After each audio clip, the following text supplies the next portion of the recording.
Assalamualaikum warahmatullahi wabarakatuh. Nama saya Halimatus Sadiah, kelas A RPL Pendidikan Anak Usia Dini. Pada mata kuliah ABK, pada video kali ini saya akan membahas tentang pembelajaran untuk anak berkebutuhan khusus atau non normatif ya. Seperti yang kita ketahui, anak non normatif itu ciri-cirinya yang pertama, anak susah konsentrasi atau susah fokus. Yang kedua, anak cepat bosan atau mudah bosan. Yang ketiga, anak sulit bergaul, sulit berinteraksi, sulit bersosialisasi dengan temannya. Terus yang keempat, anak yang cenderung tiba-tiba emosi, sulit mengontrol emosinya ya. Sekarang kita akan membahas pembelajaran supaya anak non normatif itu bisa ikut melakukan pembelajaran seperti anak-anak pada yang lainnya.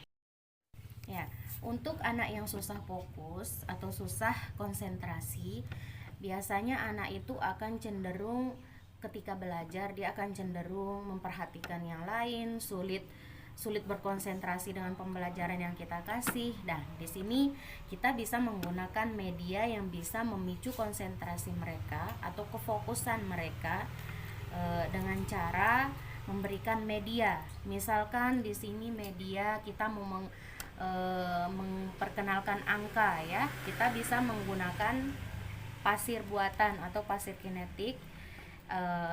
Sering dipakai untuk anak-anak dalam bermain ya. Ini aman, ini cukup aman karena bahannya juga dari bahan yang aman ya. Misalkan untuk anak itu bisa fokus untuk menciptakan angka 2 ini, dia bisa mengisi pasir ini. Dengan begitu anak akan ada ketertarikan tersendiri ya. Mereka bisa belajar sambil bermain ya, bukan metode yang membosankan, yaitu kita cuma bisa memberitahu, oh ini loh angka 5, ini loh angka 4. Nah, tapi dengan cara seperti ini mereka bisa membuat sendiri angka 2 itu seperti apa, angka 7 itu seperti apa ya, dengan cara mengisi pasir ini ya, seperti ini.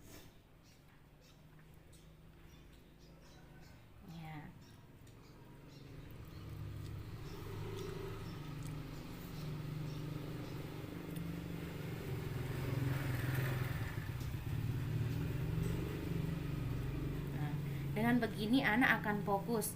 Oh, bagaimana ya supaya nanti angka 2-nya itu bagus, otomatis anak akan memikirkan kalau dia padat seperti ini pasti nanti hasilnya bagus ya gitu. Ini seperti ini ya. Ada ketertarikan juga untuk anak di sini kalau kita bisa mengkreasikan media, bukan cuma dilihatin tulisannya aja ya, seperti ini sudah diisi, kemudian ya seperti ini ya, hasilnya seperti ini ya. Angka 2 itu bisa dikenal dari hasil mereka ya. Selanjutnya kalau kita mau memperkenalkan geometri atau bentuk ya, ini di sini segitiga ya. Bagaimana mereka mengenal segitiga? Selain mereka mengenal bentuknya, mereka juga akan ada ketertarikan sendiri untuk membuat segitiga itu seperti apa ya. Ya, seperti ini sudah penuh ya. Ya, sudah bisa dilihat ini bentuk segitiga. Poin kedua yaitu anak yang cepat bosan ya.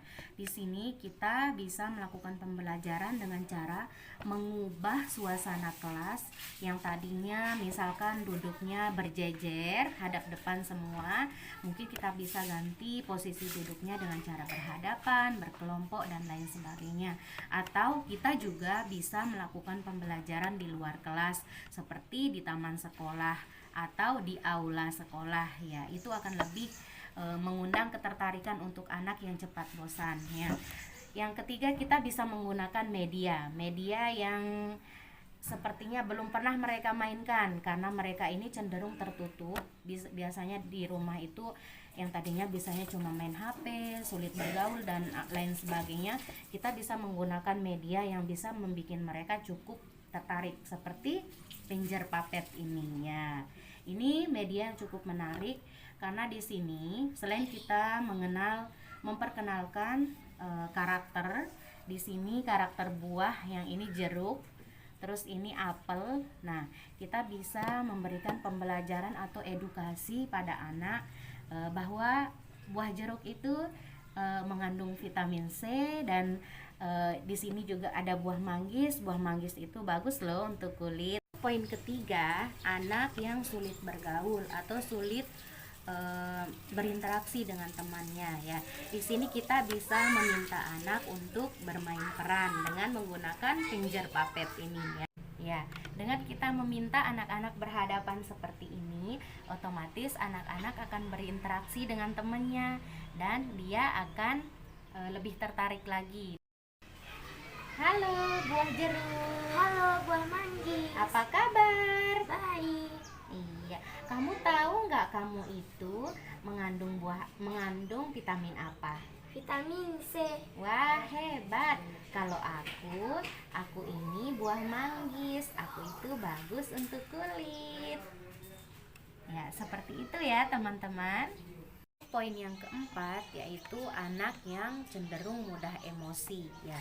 Di sini cara pendekatannya atau metode pembelajarannya untuk anak yang cenderung emosi ya, pada saat anak meluapkan emosinya, kita jangan sampai ikut memarahi ya. Di sini anak akan semakin kesal sehingga emosinya terus meluap ya. Kita tunggu anak sampai tenang dulu. Setelah itu baru kita melakukan pendekatan dengan cara kita bisa bertanya sama anak apa yang menyebabkan dia emosi. Kemudian ketika anak sudah mampu menceritakan yang dia marah itu karena ini, nah baru kita bisa membantu anak menemukan solusinya ya.